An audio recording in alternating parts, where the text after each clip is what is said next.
Tiga kata kunci itu adalah hidup, alat, dan kebenaran. Sama-sama, hidup, alat, dan kebenaran. Baik, kita mulai yang pertama apa tadi? Jemaat, waktu dengar kata hidup, apa yang ada dalam pikiran saudara? Hidup. Apa yang saudara pikir kalau hidup? Hanya itu? Apa lagi? Anda sekolah minggu. Kalau bilang hidup, apa yang kamu pikir? Oke, mantap. Saya mau kasih tahu, jemaat. Apakah hidup itu bernapas? Apakah hidup itu hari kurus sekarang gemuk? Apakah hidup itu hari rambut hitam sekarang putih merah? Hidup memang bilang begitu juga, tapi saya mau bilang pada saudara, dalam Alkitab hidup itu lebih besar dari sekedar makan, minum, bertumbuh, kurus, gemuk, dan lain sebagainya. Tapi dalam Alkitab dia mau kasih tahu, walaupun itu juga bagiannya, tapi dia mau bilang hidup itu adalah kesatuan hubungan dengan Tuhan. Sama-sama 1, 2, 3, kesatuan hubungan dengan. Karena ada orang bernapas, ada orang itu dia gemuk, ada orang itu bertumbuh, tapi tidak menyatu dengan. Di Baun ada. Dia makan sei tapi dia tidak menyatu dengan Tuhan, ada. Dia laki-laki atau perempuan? Hancurkan. Baik, jemaat. Kisah tentang hidup itu dimulai dengan Tuhan menciptakan manusia dan menempatkan di Taman Firdaus.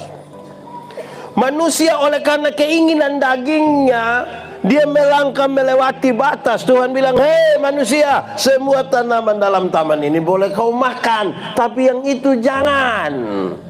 Waktu dia melangkah melewati batas itulah dia mengalami dosa dan hidupnya sekarang bermasalah. Tuhan tanya, Adam, kamu di mana? Tuhan tanya begitu bukan karena Tuhan tidak tahu. Tuhan tahu kok tidak? Tuhan tahu kok tidak? Nah, suka tahu kenapa tanya? Tuhan tahu kok tidak? Nah, suka tahu kenapa tanya? Waktu dia bilang, Adam, kamu di mana? Untung Adam tidak bilang, kamu nanya. Adam berani bilang begitu, Adam hancur, Bapak. Adam, kamu di mana? Kami di sini, Tuhan. Kami di sini. Kamu buat apa di situ? Kami sembunyi, Tuhan. Kenapa kamu sembunyi? Kami telanjang, Tuhan. Kenapa kamu telanjang? Kami makan ini buat siapa yang suruh kamu dua makan? Don dua baku tolak bayar terus Tuhan bilang, kamu di sini. Tuhan datang kasih tuh orang pakaian. Kalau Tuhan yang buat pakaian, baik atau tidak? Tuhan kalau bikin pakaian bagus atau tidak? Tuhan kasih pakaian, Tuhan kasih makan, tapi kemudian Tuhan bilang, hei, keluarlah kamu dari Taman Firdaus. Tinggal di luar Firdaus tetap ada makanan, tinggal di luar Firdaus tetap ada pakaian, tapi tinggal di luar Firdaus berarti mereka tinggal di luar dari inti kehidupan. Karena itu penjahat itu bilang begini, Yesus, ingat aku kalau engkau datang sebagai raja. Tuhan Yesus bilang, hari ini juga engkau bersama-sama dengan aku di dalam. Itu hari karena pemberontakanmu engkau terlempar keluar dari Firdaus. Tetapi hari ini dalam penebusan ini engkau kembali kepada Firdaus, inti dari kehidupan. Jadi inti kehidupan, siapa yang bikin tanah menangis?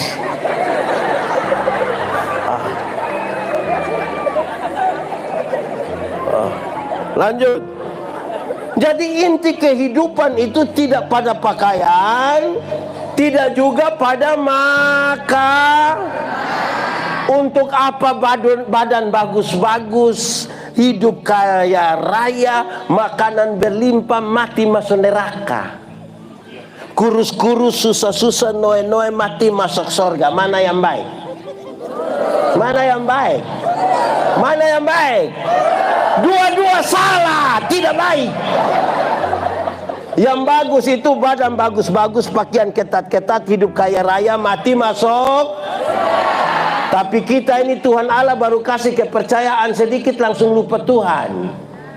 Itu hari belum ada kios berdoa, Tuhan tolong kasih modal kok kita dapat kios satu. So ada kios hari Minggu tidak gereja. Tuhan baru kasih kios, ini belum kasih toko, baru kios.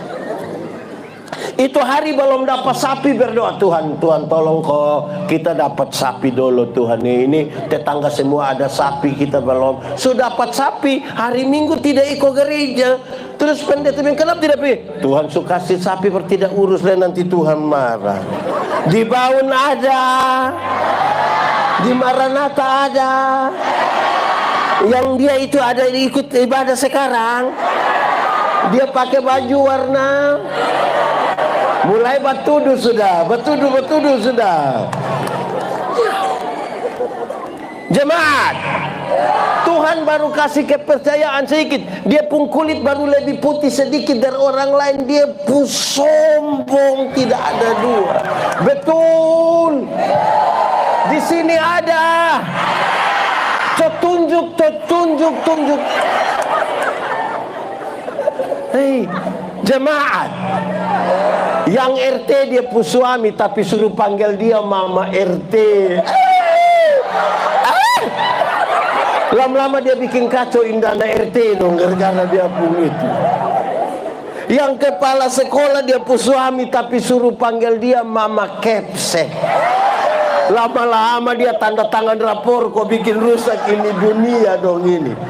Aduh kan, Tuhan baru kasih kepercayaan. Ini di sini ada ASN, ada ASN Lenanesa. Ini ASN, banyak yang dulu masih honor ini berdoa keliling semua gereja kok, kalau bisa Tuhan Yesus tolong kok dia diterima. Berdoa setelah diterima jadi ASN, bikin syukuran. Gaji pertama kasih di Tuhan, gaji kedua ketiga sampai ini hari yang tidak. Yang pertama sayang dia sibuk kasih Tuhan. Tapi habis itu alasan bilang sibuk kok, tidak pelayanan, tidak gereja, tidak. Tuhan baru kasih sepotong ini. Lupa Tuhan. Di sini ada. Dan dia faham apa? Jadi saudara-saudara, Tuhan mau kita baik. Hari ini juga anak-anak, di sini tidak ada anak-anak. Yang satu minggu angkat tangan. Kamu masih sekolah kok? Oh, saya kira libur. Baik, jemaat. Saya tanya anak sekolah minggu, dia bilang begini, oi, anak sekolah minggu, apa beda orang hidup dan orang mati? Dan jawabannya, tapi 3 jawaban ini menarik. Pertama dia bilang begini, Bapak, orang hidup itu bisa pergi gereja, tapi orang mati tidak bisa pergi. Betul? Memang betul, tidak ada orang mati yang bisa pergi gereja. Siapa yang sumati hari Minggu kita belum kubur, dia bilang tolong bawa saya pergi Maranatha. Tidak, orang mati tidak bisa pergi gereja. Amin. Tapi saudara tahu, saya kaget sebenarnya. Hei anak-anak, kamu omong yang betul kenapa pendeta? Jadi kamu mau bilang kamu pun bapak mama yang pemalas gereja itu dong sumati? Karena yang bisa pergi gereja itu yang hidup atau yang mati? Berarti yang pemalas gereja itu hidup atau mati? Kamu yang ngomong saya hanya tanya ini pendeta gemit dong, ini pendeta gemit dong. Kalau mau kubur orang mati, peti sudah di dalam kubur, dong bilang begini, kita akan memakamkan jenazah ini. Oh, belum lucu, lu suka ketawa. Gimana? Hati-hati. Kita akan memakamkan jenazah ini sambil percaya pada kata-kata Tuhan Yesus. Tuhan Yesus berkata, akulah kebangkitan dan hidup. barang siapa percaya kepadaku, dia akan hidup sekalipun dia sudah mati. Siapa percaya Tuhan, siapa tinggal di dalam Tuhan, dia akan hidup sekalipun sudah mati. Tetapi siapa di luar Tuhan, siapa tidak percaya Tuhan, sekalipun dia ada hidup-hidup, sesungguhnya dia sudah di bawah ini hidup semua. Ini hidup semua. Hidupkum semua. Berarti hari-hari Minggu gereja penuh. Kita penuh.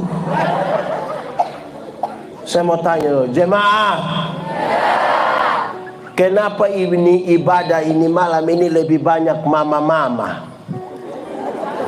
Ini dong mama janda semua. Ini mama janda semua. Bapak, ini kita repot itu. Dari anak sekolah minggu saya tahu, yang hidup bisa masuk gereja. Ini hidup tapi pikiran tidak hidup. Ini yang begini. Yang hidup bisa masuk, yang mati yang tidak bisa pi. Kedua anak sekolah minggu yang begini, pendeta, orang hidup itu bisa makan, tapi orang mati tidak bisa makan. Betul? Betul? Memang betul, tidak ada orang mati yang bisa makan. Kalau orang mati bisa makan, siapa di antara kita yang dia keluarga mati, hari ketiga kita belum kubur, dia bilang, hai, bubur jubai. Tidak ada. Betul kok tidak? Tapi saudara tahu, banyak kali kita orang Kristen ini yang mengaku hidup di dalam Kristus ini, kalau dompi di kuburan, di sini kalau kuburan nama apa? Di sini pekuburan umum di mana? Tublopo. Oh, Tubropo. Beta Timur TTS na jay pakai L. Jemaat, ada orang pi kuburan ini kalau dia pun bapak mama biasa makan siripinan, dia bawa pinang satu rangke. Di sini ada.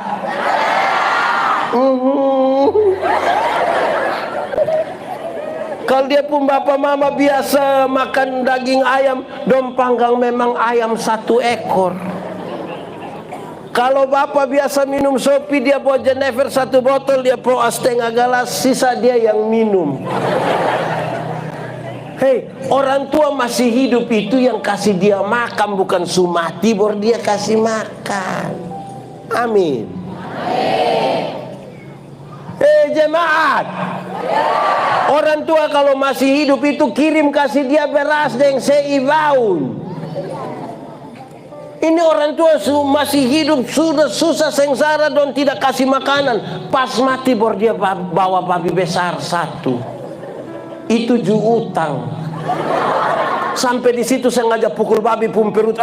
Lihat ini. Anak mantu baik ini. Jemaat.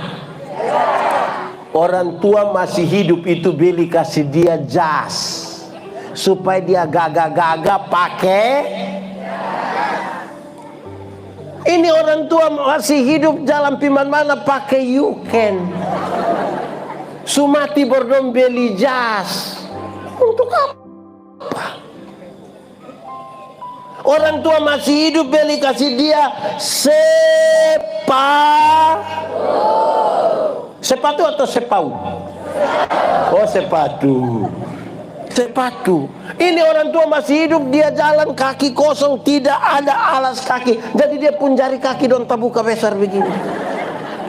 Pas mati baru don beli kas dia sepatu. Nah sepatu mana mau masuk di jari yang tabuka begini? Akhirnya itu sepatu bukan dong kas pakai, tapi dong sandar sah. Baru ada harga di sini. Baru bilang kalau beli untuk orang mati jangan. Aha. Yang hidup itu yang urus. Dong sandar ini sepatu. Sepatu masih begini dong tidak beli. Sepatu posisi begini baru dong beli. Dia mau naik begini di atas. Jemaat, orang tua masih hidup itu tolong supaya dia puruma kalau semiring-miring anak dong piko kas lurus. Ini orang tua masih hidup rumah semiring-miring, miring-miring, tidak kasih lurus. Pas mati baru dia pun kuburan pakai keramik. Baru ada gambar Tuhan Yesus tulis Immanuel. Immanuel siapa?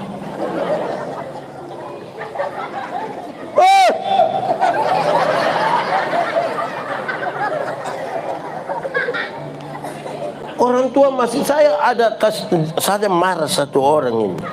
Saya ada mau kubur orang mati satu baru dia bilang, pas mau tutup peti jenazah bilang, pendeta tunggu sedikit pendeta tunggu. Kenapa? Itu anak yang dari rumah sudah dekat. Dia ada lari cepatnya. Kenapa? Ada bawa waktu pun kacamata. Hah? Di surga tidak perlu kacamata. Yang di dunia ini yang jemaat. Saya mau kasih tahu saudara, kita pun kebiasaan satu tahun di bawah ini ada kok tidak. Saya belum mau nasu ada. Ini aneh ini belum panggil semuanya. Ada kebiasaan, ada orang-orang tertentu yang nanti orang tua sumati taruh di peti, nanti dong beli ambil Alkitab satu kotaro. Yang hidup saja tidak baca, sumati baru suruh dia baca. Kakak di bawah ada. Yang dia hidup itu yang beli kasih Alkitab. Jemaat, saya ini pendeta jemaat. Saya kadang-kadang pergi jemaat rumah saya tidak bawa Alkitab. Terus saya bilang begini, bapak angkat ame Alkitab dulu. Kau mau datang so angkat ame. Woi, dia pi belakang lama baru dia datang. Yang menarik dia datang bawa Alkitab satu. Aneh, karena dia fam manobe tapi Alkitab tulis nubat tunis. Ini pasti pinjam.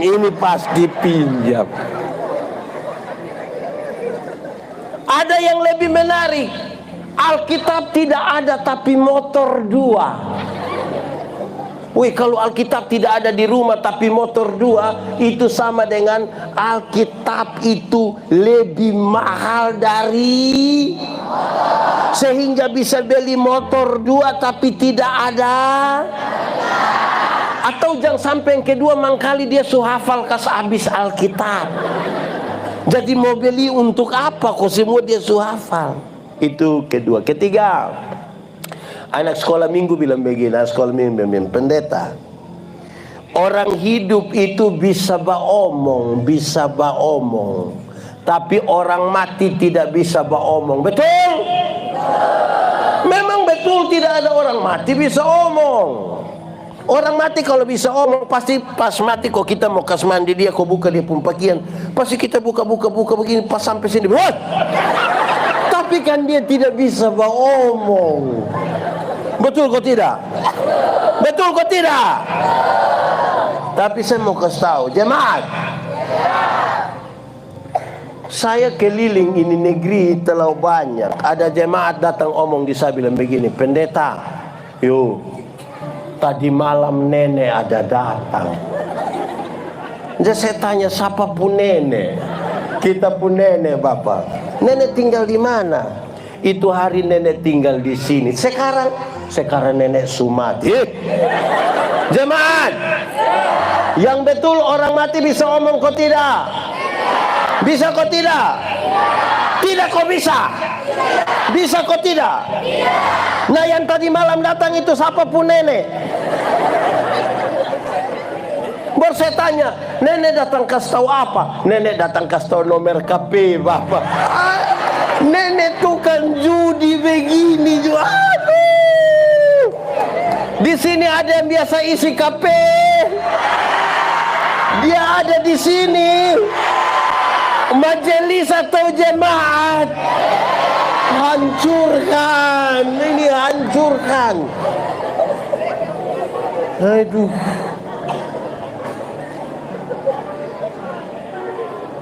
Aneh kita pun hidup. Yang hidup dan mati ini kalau kita tidak paham dengan baik, kita bisa repot. Atau yang lebih ringan saya mau kasih tahu, kalau orang hidup itu nak omong, bapak mama kakak adik kalau bakal lahi ada tasalah nak cari kau omong, bilang ibu pendeta minta maaf, minta ampun. Ini hidup dong tidak omong. Mati baru dia sengaja kok duduk dekat-dekat kok. Camat masuk dia sengaja sedih. Suruh diam. Di sini ada bakalai kakak adik dengan ipar-ipar, dengan mama mantu, dan bapak mantu. Bapak mantu orang relasi. Yang hidup itu yang kita omong, bukan sumati. Saya paling emosi kalau kita pi kuburan kok pas sampai baru dia bilang Salam. Salam apa itu kubur? Untung kau pas dia salam yang di dalam tidak bilang omong deng.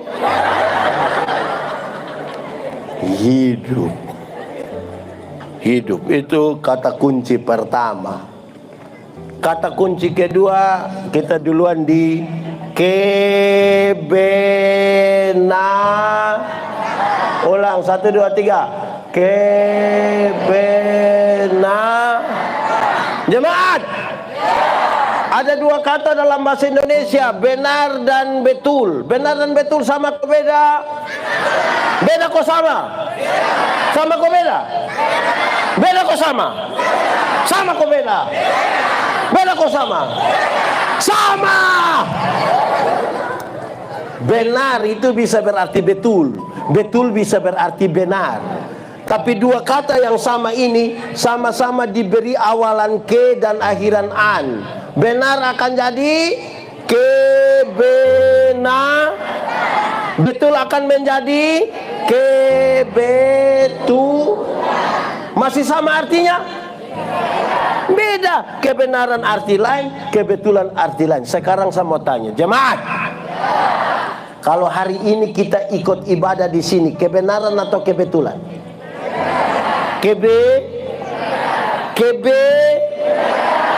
Oh, saya kira kebetulan, tidak, ini kebenaran ya.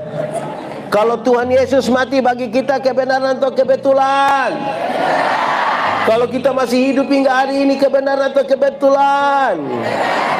Kalau Tuhan siapkan surga bagi kita kebenaran atau kebetulan? Sekarang saya geser sedikit. Kalau kita rambut keriting kebenaran atau kebetulan? Mulai sudah. Kalau kita kulit hitam termasuk kebenaran atau kebetulan? Kalau kita punya istri cerewet sekali, termasuk kebenaran atau kebetulan? Kamu kecil juga tahu itu istri cerewet. Baik, jemaat. Saya mau kasih tahu begini, dengar. Banyak orang merasa dia tinggal dalam kebenaran, tapi belum tentu. Dia kira kan dia berdoa tiap hari, kan dia ada persekutuan doa, kan dia majelis gereja, karena dia pendeta. Lantas apakah dengan demikian dia telah hidup di dalam kebenaran? Belum tentu. Sama-sama 1 2 3. Belum tentu. Kenapa? Karena dalam Alkitab kebenaran itu punya 3 dimensi. Kebenaran punya berapa dimensi? Berapa? 3 pakai bahasa Indonesia bilang? 3. Pakai bahasa Baung bilang? 3. Pakai bahasa Inggris bilang? 3. Pakai bahasa Jawa bilang? Kebenaran punya 3 dimensi. 1, kebenaran itu berdimensi legal, legalitas, sama-sama legalitas. Apa itu legalitas? Ikut aturan. Semua bentuk pelanggaran terhadap aturan Tuhan tidak mau, Tuhan tidak setuju. Jemaat, tahu motor? Pernah naik motor? Siapa pun motor? Punya sendiri? Sulunas? Kalau kita naik motor, dengar, jemaat. Kalau kita naik motor ada SIM, ada STNK, lampu-lampu ada, kaca spion ada, pakai helm. Dorang operasi lalu lintas di Epura. Berani masuk? Berani. Gas. Tapi coba kalau SIM tidak ada, STNK tidak ada, lampu-lampu tidak ada, tidak pakai helm, operasi lalu lintas di Epura bisa ping?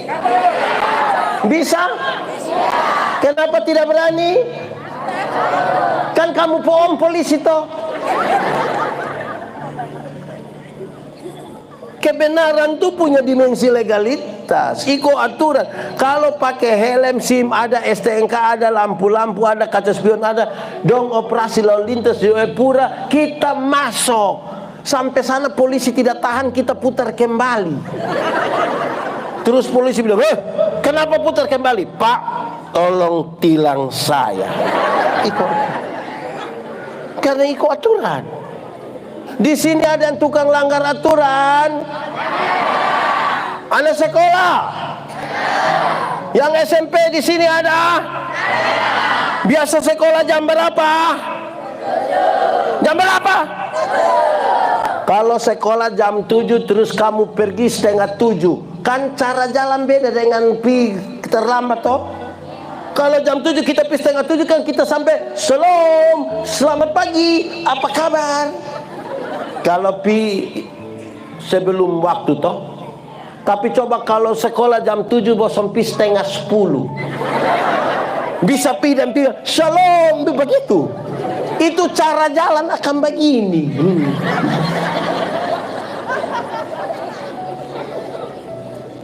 Amin kok. Majelis jemaat juga. Kamu ini semua ini kalau ikut aturan paling orang Kristen mula-mula tekanan terhadap kekristenan berlangsung secara masif dan terstruktur, menyeluruh dan terstruktur, sistematis. Yang mereka buat benar saja orang bilang salah, apalagi kalau bikin salah. Jadi kebenaran punya dimensi legal. Kedua, kebenaran itu punya dimensi moral. Sama-sama 1, 2, 3. Moralitas. Sama-sama. Kebenaran itu bermoral. Moralitas itu apa? Kesatuan antara pikiran, perkataan, dan perbuatan. Kenapa? Karena tidak semua yang kelihatan baik itu dibangun di atas motivasi yang benar. Ingat, jemaat, tidak semua senyum tulus. Kita bisa datang, kita bilang Shalom, dia bilang Shalom, kita sudah lewat baru separuh. Kelihatan baik. Makanya Paulus bilang, apapun juga yang kamu perbuatlah dengan segenap hatimu seperti untuk dan bukan untuk. Orang tanya saya, "Hoi, pendeta, khotbah yang baik itu yang karmana?" Saya bilang, lupa maksud. Khotbah yang baik itu tulis atau tidak tulis, berapi-api atau berair-air. Saya bilang, khotbah yang baik itu bukan soal tulis atau tidak tulis, bukan soal berapi-api atau berair-air. Khotbah yang baik itu omong karmana, bikin karmana. Kan omong karmana bikin begitu. Jangan omong lain. Ada yang bukan sekedar omong lain bikin lain, ada yang malah pikir lain, omong lain bikin lain. Hasilnya kelainan. Jadi saudara, kalau ketemu orang kelainan itu kan tidak lurus, otak pilihan tanpa, omong pilihan tanpa, tindakan pilihan tanpa. Di baun ada.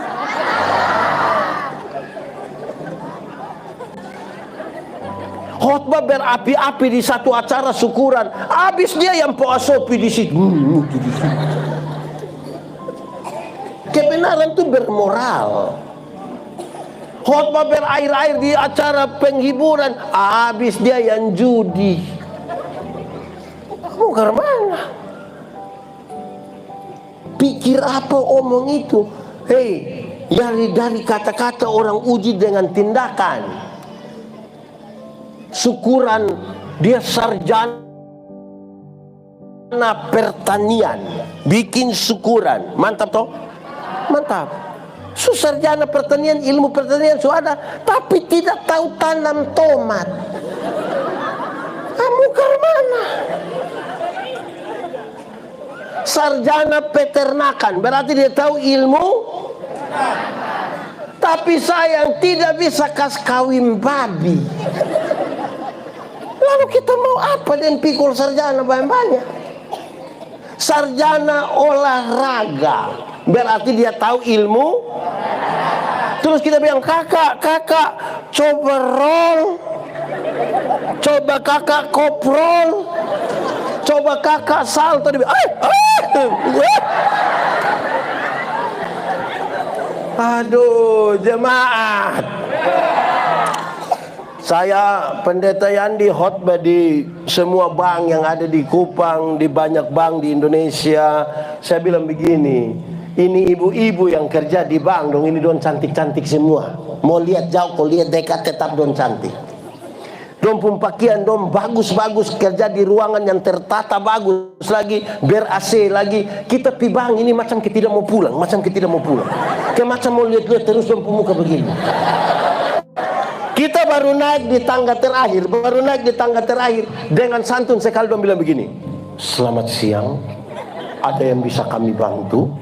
Terus saya tanya dong, ibu-ibu, siapa di antara ibu-ibu yang bangun pagi pas lihat suami pembangun terus dia langsung bilang, selamat pagi, ada yang bisa kami bantu? Jadi kebenaran itu punya moral, bukan sekedar kata-kata. Amin kok. Jemaat, saya mau kasih tahu saudara, dengar. Saya melayani di Alor. Saya datang di Jembatan Hitam, saya pun bapak mama saksi di situ. Ada satu burung beo ini. Dia bukan saja baik, jinak. Terlalu jinak sampai tidak taruh di ini. Apa lagi? Jadi dia lepas, kita duduk-duduk dia datang. Karena ini pastori dekat sekali dengan gereja. Ini burung ini mantap. Setiap kali lonceng gereja bunyi 3 kali kok gereja mau mulai, teng teng teng, itu burung beta kuju bilang, pertolongan kita ialah di dalam.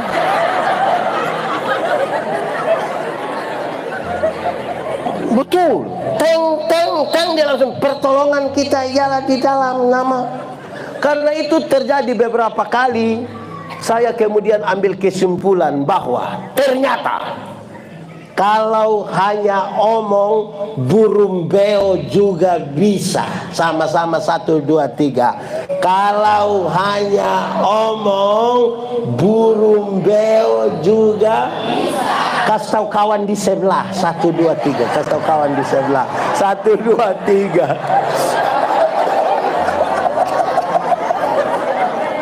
Kalau hanya omong, burung beo juga bisa. Nah, manusia ini Tuhan Allah suatur untuk lebih dari burung beo. Kalau pakai bahasa di Baun bilang apa? Burung bingung. Apa coba? Kukuruu. Neo pulang baru cari. Sudah dua. Pertama tadi kebenaran punya dimensi apa? Apa? Yang pertama tadi apa? Yang kedua? Oke, yang ketiga, kebenaran punya dimensi sosial. Punya dimensi apa? Sosialitas, kepekaan untuk turut mengambil bagian dalam penderitaan orang lain. Pakai bahasa orang sekolah dong bilang solidaritas. Kenapa Tuhan Yesus mau mati bagi kita? Karena dia solider dengan kita. Kita semua super dosa, kok siapa mau pusingin kita? Tapi karena Tuhan solider dengan kita, dia mau datang bagi kita. Amin kok. Karena itu orang yang mengaku tinggal dalam kebenaran, solider sedikit dengan orang lain. Hidup tolong pikir orang lain juga. Ini baru beli motor satu ini, baru ada tap baru satu, putar sampai jam 3 pagi. Orang pikas tapi yang bapak tolong kasih kecil tap sedikit, tolong kasih kicil dulu. Kenapa?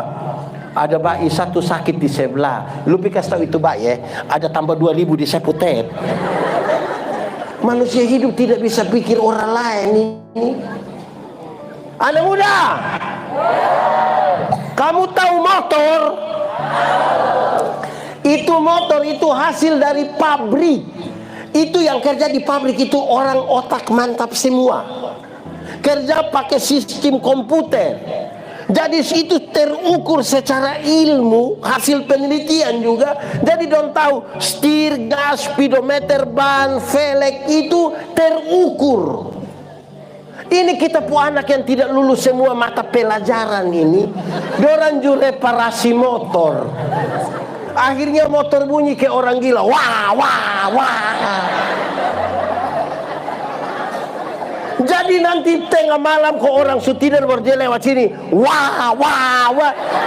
Setiap kali kamu wah, wah, itu orang pun doa hanya satu. Dong bilang apa? Comati baik. Banyak orang tua ada pikir kok kita hidup selamat, sukses, sejahtera hanya gara-gara bodoh kok bilang wah, wah, wah itu. Orang doa bilang comati. Jadi hidup itu tolong solider de orang lain. Amin kok. Jemaat, tidak ada orang hidup untuk dirinya sendiri. Tidak ada. Sejak awal Tuhan suator manusia itu hidup secara sosial, berinteraksi sosial, supaya manusia membutuhkan orang lain. Jemaat, kita ada nama kok tidak? Nah kita pun nama itu untuk siapa coba?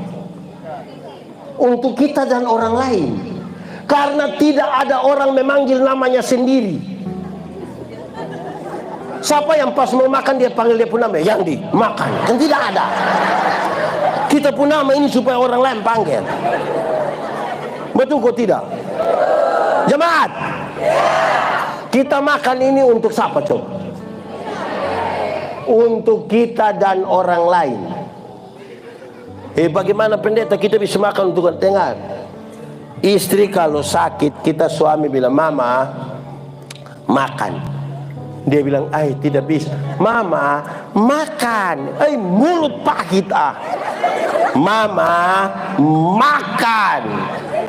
Nanti kalau dia tidak mau, kok kami sudah tidak ada kalimat lagi. Kami bilang, mama, makan teh anak-anak dong masih kecil. Itu langsung memtua tambah. Dia juga tidak mau dia puan dong ada mama baru. Dia juga makan saya untuk orang lain. Jadi tidak ada orang hidup untuk dirinya sendiri. Jemaat, kita ada pakai pakaian kok tidak? Nah kita pakai pakaian ini sebenarnya untuk siapa coba? Untuk diri dan orang lain. Untuk diri itu supaya jangan kepanasan, jangan kedinginan. Tapi untuk orang lain. Kalau kita sendiri ini kan tidak pakai juga tidak apa-apa toh. Kalau kita bisa aja. Tapi karena ada orang lain makanya kita pakai Supaya kita ketemu orang, tiba-tiba orang dia kan tidak begitu. Jadi kita pakai pakaian saja untuk orang. Tidak ada orang hidup untuk orang lain, untuk dirinya sendiri. Jadi solidaritas itu kata kunci.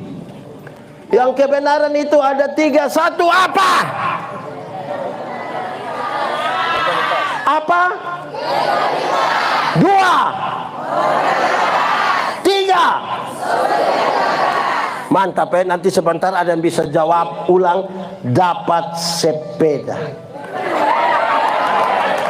Minta dia yang tadi pimpin dong ini tadi.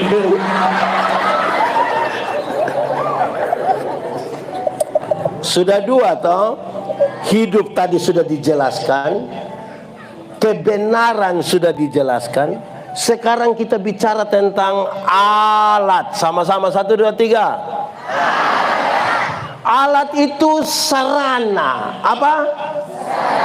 Alat itu bukan tujuan. Jadi saudara hanya alat. Jangan pernah dijadikan tujuan. Kita hanya alat. Jamba gaya.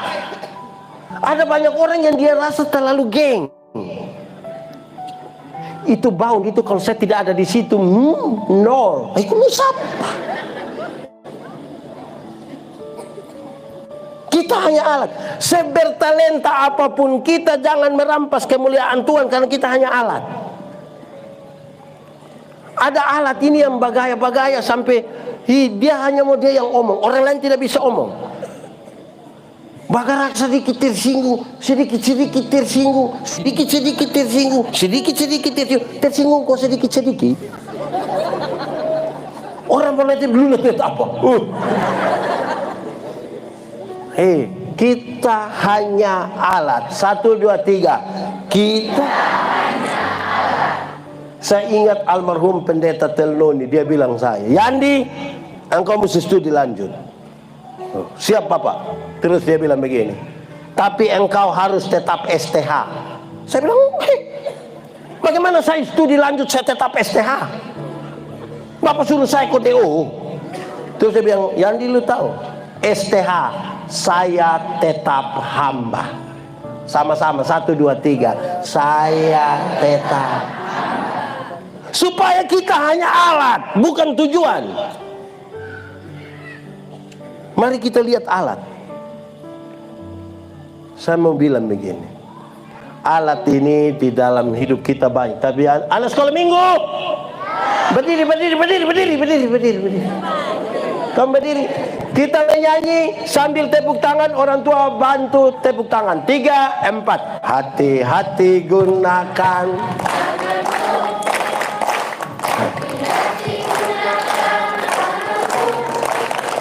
Karena hati-hati. Ulang lebih kuat. 3, 4. Hati-hati gunakan.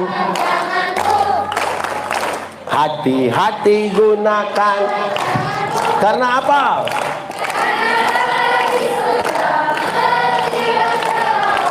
Hati-hati. Oke, duduk semua, duduk sudah. Dengar, jemaat. Kalau tahu ini lagu pulang menyanyi, sebut dari ujung kaki sampai ujung kepala, bahwa yang kita lakukan selain tangan, mulut, kaki itu Tuhan Allah ada lihat kita alat betul atau alat tidak betul. Sekarang pendeta akan mengucapkan 1, 2 alat, alat lain kamu pulang baru kamu bikin. 1, mulut. Ada mulut. Ini mulut ini kan kita mau pakai untuk kebenarannya. Tuhan Allah cipta manusia ada berapa mata? Berapa telinga? Berapa mulut? Ulang, berapa mata? Berapa telinga? Berapa mulut? Dia pun maksud banyak. Salah satunya adalah lihat 2 kali, dengar 2 kali, omong berapa kali? Lihat ulang-ulang, dengar ulang-ulang, omong berapa kali? Itu baru mulut yang membawa kebenaran. Karena ada orang yang tidak ada mata, tidak ada telinga, maka dia pun mulut 7. Tidak tahu apa-apa, mau omong macam ke tahu-tahu. Di sini juga ada. Dia ada di sini. Coba lihat dia. Kenapa semua lihat saya? Karena itu ini mulut ini lebih baik kalau tidak tahu apa-apa, tidak usah omong. Amin kok. Karena nanti bukan bawa kebenaran, bawa kehancuran. Karena itu pesannya gampang. 1, mulut tidak boleh gosip. 1, 2, 3. Mulut tidak boleh gosip. Di sini ada tukang gosip. Siapa Mama? Angkat tangan, angkat tangan.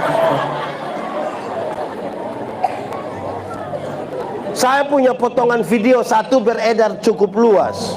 Ketika saya bilang begini, dong potong kok, dong bagikan, ada orang yang ambil saya punya bunyi suara pakai dia punya mulut. Saya bilang begini, orang yang biasa omong orang itu dia biasa datang ucapkan 2 kalimat awal yang mantap. 1, dia datang dia langsung bilang begini, sudengar ko belum? Kalau dia semula yang sudengar ko belum, nanti latihan paduan suara tidak jadi. Itu kita hanya omong orang. Itu kalimat pertama. Kalimat kedua, kalau dia mau omong orang, dia datang langsung dia bilang begini, bukan kita mau omong orang, bukan kita mau omong, padahal nanti di sini ada yang begitu.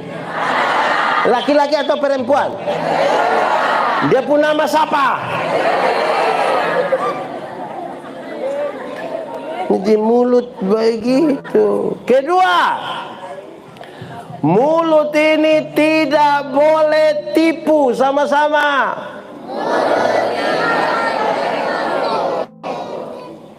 Di sini ada tukang tipu.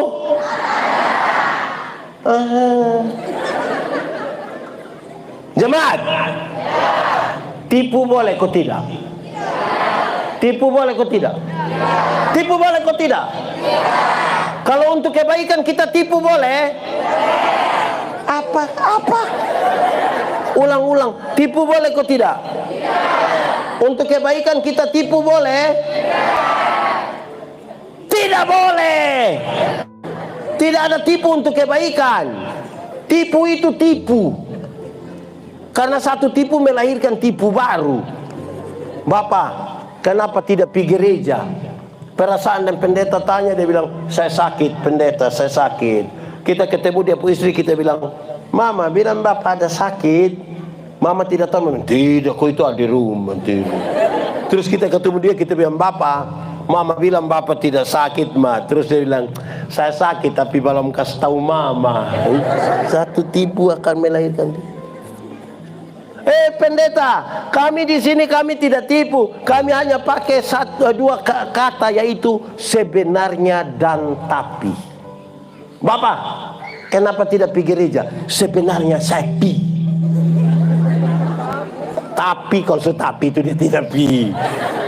Kenapa tidak terima jadi majelis? Sebenarnya saya terima. Jadi sebentar saudara pulang dari sini, ketemu orang yang harusnya ikut ini ibadah tapi dia tidak ikut, terus kita bilang, kenapa tidak ikut ibadah? Terus dia bilang, sudah. Jemaat, ini saya pun cerita lama, saudara pernah dengar tapi saya cerita ulang ya. Ada satu anak kecil umur 1 tahun setengah, laki-laki, dia baru mau belajar omong. Dia pun bapak kepala desa. Ini anak ini setiap kali dia mau kencing, dia suruh dia pun bapak yang kasih kencing. Jadi pun bapak perasaan, masa kok, hei,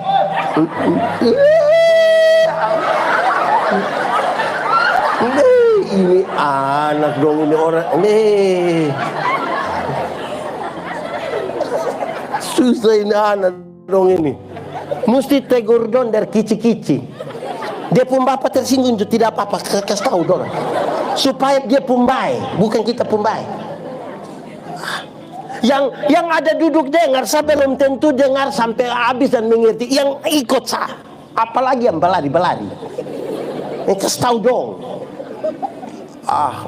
Ulang lagi.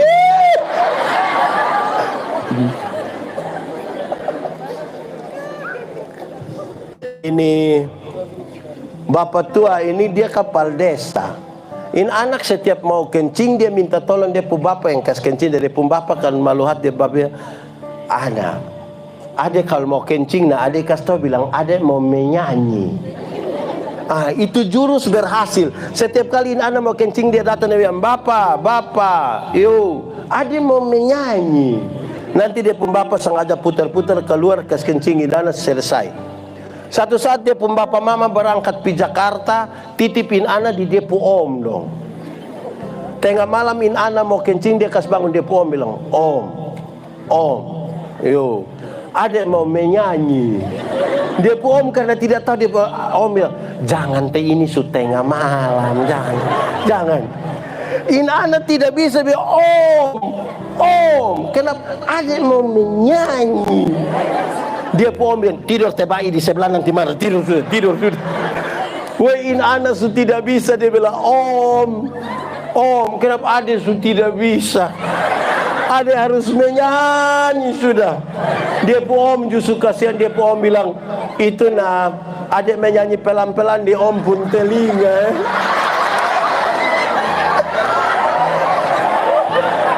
Ini anak bangun dia kencing di dia pun telinga. Pertanyaannya, siapa yang salah? Om atau bapak? Bapak atau om? Om atau bapak?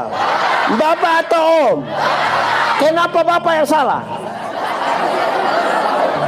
Makanya kalau benar katakan, salah katakan, ya katakan, tidak katakan, menyanyi katakan, kencing katakan, berani engkau rubah sedikit, kan kasihan itu om toh.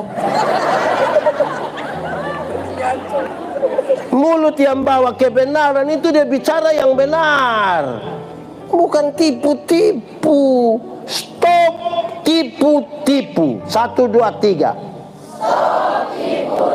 Kasih tahu kawan di sebelah.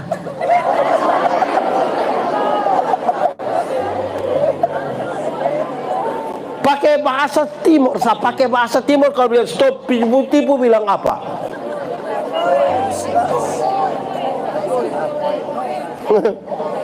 Atur sudah. Ketiga kan tadi mulut jangan pakai gosip. Kedua, mulut jangan tipu. Ketiga, mulut ini jangan tukang bamaki. Di sini ada yang tukang bamaki? Fam? Ini ototrek cek. Woi. Ototrek bel di sana dia yang bamaki di sini. Maki ialah mengeluarkan barang-barang yang tidak perlu dikeluarkan. Itu barang don diam-diam di situ om dia supaya kenapa? Kalau ada anak kecil yang tadi baru belajar omong itu, dia bamaki tanpa kita setuju, kita masih bisa mengerti kan, ini nanti tidak mengerti itu. Anak kecil itu misalnya kalau dia mandi habis, biar dia tidak pakai apa-apa, dia pun bapak mama pun tamu ada, itu anak bisa keluar dia jalan begini. Kan dia belum mengerti, betul kok tidak? Tapi coba dia pun bapak. Coba bab tua mandi habis begitu terus. Ibu-ibu wanita gemit ada latihan menyanyi baru. Bapak tua keluar bilang. Bapak tua keluar bilang, "Hai besti."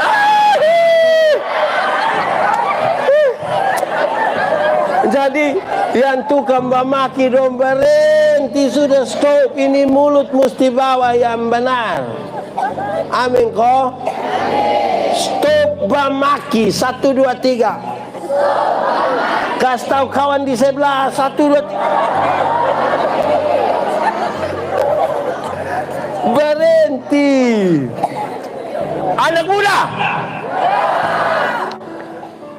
saya kasih tahu kamu dua hal. Satu, mulut tidak boleh pakai untuk membuli. Bully itu ke olok-olok orang, tidak boleh.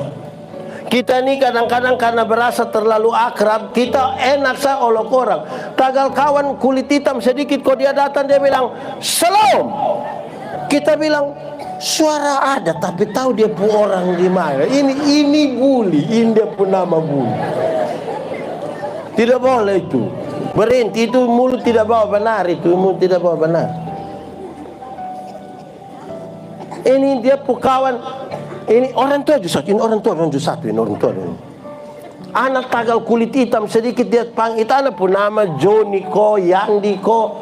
Tapi dong bukan panggil Yandi ko, David ko, dong panggil bilang Black. Stop, sudah berhenti. Kalau dia rumah saya dia suka naolok begitu, ke mana coba? Ini orang tua dong, tagal dong pun pikir main gila. Itu gila betul. Anak tagal rambut keriting sedikit, dong bukan panggil bapak, dong bilang keriting. Iting. Kan kasihan kita pucara begini itu. Itu pertama, stop bully. Kedua, bagi anak muda dong, saya mau kasih tahu kamu begini, dengar. Kalau kamu kreatif untuk pakai kata-kata, tolong kreativitas yang benar. Dulu ada anak muda yang suka bilang paku alus. Dia saya mau cari tahu paku alus lenan ya. Ternyata saya baca di satu mikrolet di Kupang, dia pun kepanjangan. Paku alus artinya pemuda Kuan Fatu selalu setia. Wah, ini baru kreatif, ini begitu mantap. Ini kita pu anak dong, tidak gereja, duduk minum sopi di situ. Pendeta bilang, buat apa? Pendeta, ini perjamuan. Itu perjamuan bukan kata-kata makam puji di pinggir jalan. Perjamuan itu hasil refleksi paling tinggi dan paling dalam pengorbanan Tuhan Yesus bagi kita. Itu bukan pakai makam puji di pinggir jalan kok omong-omong, bukan. Datang dan berteduh diri di kaki Tuhan untuk kita lihat, Tuhan kita telah berdosa tapi Tuhan telah menebus kita. Bukan makam puji kok. Bagaya. Kreativitas itu harus diletakkan pada tempatnya untuk membawa yang benar, yang kebenaran yang tadi kita ada omong itu. Ada oto mikrolet satu di Kupang, dia tulis di, bukan oto yang tulis, dia orang tulis di samping pintu. Tulis bilang begini, ini kreatif tapi salah tanpa. Dia tulis begini. Kalau mau umur panjang, pura-pura latuli. Jadi saya bayangkan, mangkali dia pun maksud supaya kalau orang omong kita tidak usah dengar, kita kerja. Saya bayangkan, ternyata bukan itu yang dia maksud. Dia lanjut di bawah tulis begini.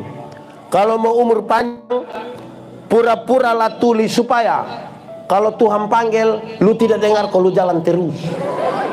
Saya bilang manusia macam begini, ini Tuhan tidak panggil.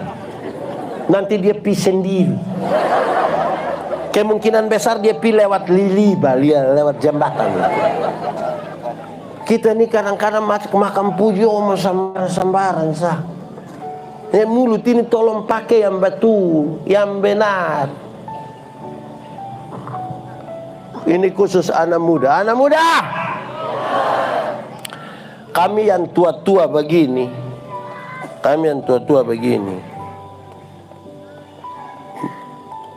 mari.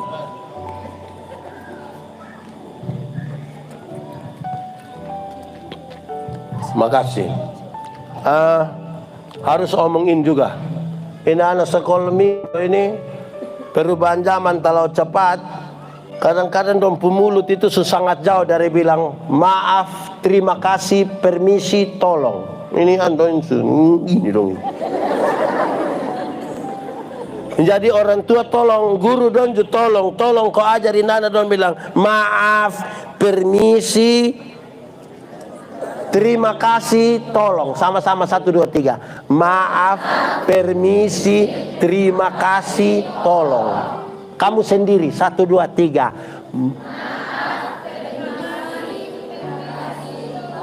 Taruh saya yang penting. Ya mulut ini benar. Hei anak muda, kami yang tua-tua begini nih, kami lagu dulu itu lagu mantap karena dia idealistis sekali. Gereja tua, masihkah kau ingat? Mantap. Itu kisah tentang kita ikut-ikut ibadah pemuda, kita dua baliat-baliat begini lama-lama jadi. Realistis. Bukan kayak yang anak muda sekarang punya. Kamu berbohong. Lihat. Orang tipu dong percaya. Kamu lukai. Lihat itu. Coba kau pikir di mana ada. Memang tidak ada. Kamu saja yang mau bikin seolah-olah ada, itu tidak ada. Dia pun lanjutan lebih parah. Kau tinggalkan aku, kau dengan yang lain. Itu gila. Supaya mulut ini taruh di pas. Maaf ibu, itu baru mulut. Belum kita omong. Tadi kan kita mulai menyanyi dengan hati-hati gunakan. Sekarang zaman sumaju itu tangan dia bikin lebih kecil dan mesti hati-hati. Hati-hati gunakan jarimu. Ini yang begini-begini. Ini mesti hati-hati. Ini harus yang benar. Amin kok. Ada raja satu. Oh!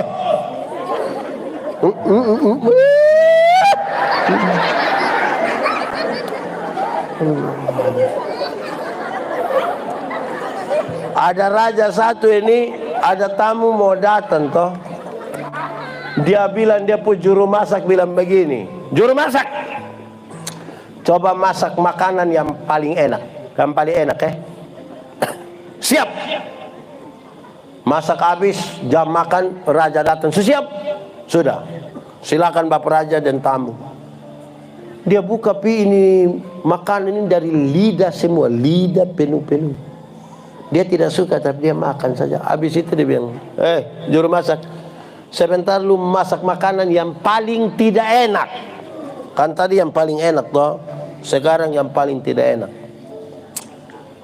Siap, bab tua datang buka begini, lidah semua. Raja bilang begini, juru masak, tadi makanan yang paling enak lidah. Saya suruh masak makanan yang paling tidak enak juga. Lupa maksud apa? Terus saya bilang, Bapak Raja, apalagi yang bisa lebih dari ini lidah, dari mulut ini, apa lagi? Dari lidah ini orang bisa berdoa, bisa memuji, bisa menyembah. Tapi dari mulut ini, dari lidah ini orang bisa tipu, bisa pamaki, bisa omong orang. Jadi yang paling baik semua di sini, yang paling tidak baik semua juga di sini. Jadi pakai ini mulut untuk yang benar. Karena kita mau jadikan alat tadi toh untuk kemuliaan Tuhan. Alat. Itu baru mulut itu. Kalau kita omong tambah yang lain, mungkin kita punya hidup ini terkoreksi segala sesuatu, terkoreksi betul-betul. Saudara, konteks daripada pembacaan ini adalah perjumpaan dengan orang-orang yang tadinya dorang menyembah berhala, dong hidup kafir. Setelah mereka terima Kristus Yesus, mereka mestinya telah ditebus, hidup mereka menjadi baru. Mereka telah dikuburkan bersama. Paulus bicara dalam Roma 6 bicara tentang baptisan. Dalam konteks mereka dibaptis kan mereka diselamkan penuh, turun badan semua tertutup air sampai kepala, seolah-olah mereka telah terkubur bersama-sama dengan Kristus, supaya waktu mereka keluar mereka mengalami sebuah kehidupan baru dengan Kristus, tidak lagi di bawah tekanan hukum Taurat, tapi di bawah kasih karunia Tuhan. Hidup mereka menjadi berubah. Hidupku bukannya aku lagi, tapi Kristus yang tinggal di dalam aku. Supaya Kristus menggerakkan kita punya hidup untuk membawa kebenaran. Nah, saya kira dari 3 kata kunci tadi kita bisa menikmati sesuatu dan membawa pulang sesuatu. Kekristenan tidak boleh puas dengan hari ini. Tadi saya duduk bicara dengan kakak pendeta Robi, saya bilang kita ini kadang-kadang puas dengan apa yang ada. Kita di kota suka hitung-hitung jiwa yang hadir, tapi tidak ada tindak lanjut dari jiwa yang hadir. Berapa? Tercatat 2000 jiwa yang di jemaat, yang ibadah 300-400. Dan kita puas dengan itu keadaan. Saya ingat almarhum Bapak Pendeta Lakusa. Saya pindah dari Sabuk ke Amnuban Timur, ada pemeriksaan BP3 Sinode. Sampai sana beliau panggil, pendeta, ini pas saya pilih dia bilang begini, ini jemaat pun kehadiran ibadah bagaimana? Saya bilang, Bapak pendeta, jemaat di sini purajin tidak dua Bapak. Apalagi pendeta yang di khotbah ini penuh majelis dong, ini tidak dapat tempat, kasih dong duduk di tanah. Dan itu benar. Saya baru duduk di luar. Palaku sebiwoi memang luar biasa, mantap. Oke, dong berapa banyak? Penuh Bapak. Nah, lu sebut dia pun jumlah. Kira-kira 500 Bapak. Gereja kecil saya kadang-kadang tidak bisa tampungin Bapak. 500 Terus Bapak itu apa? Bagus. Dia panggil, sekretaris mana? Saya. Mari. Jumlah jemaat dewasa di sini berapa? 1165. Dia panggil saya. Yang hadir 500, yang tidak hadir 600. Jam puas dengan yang apa yang ada hari ini. Saya membayangkan yang kekristenan tidak bisa kita, tidak ada orang yang selesai dengan Tuhan, tidak ada. Hidup itu pergumulan terus menerus. Dengar, saya akhiri khotbah ini mengatakan begini. Tuhan itu seringkali ketika dia ingin mengatakan sesuatu, dia mencari orang, dia memakai orang untuk mengatakan itu kepada orang lain. Itu orang punya mulut, harus mulut yang memuliakan Tuhan, karena Tuhan pakai untuk kasih tahu orang. Kalau Tuhan ingin mengerjakan sesuatu, seringkali dia cari orang, dia panggil orang untuk mengerjakan itu. Itu orang pun tangan mesti bersih, mesti berisi. Berisi yang dimaksud bukan cuci kok gunting kuku, tapi tidak boleh korup. Saya kapan malam khotbah di mana kok? Saya bilang, Bapak Mama dong kalau ada kesempatan memberi 1/10 perpuluhan, hari apapun lebih piantar memang. Tapi kita pun biasa itu adalah simpan tahan.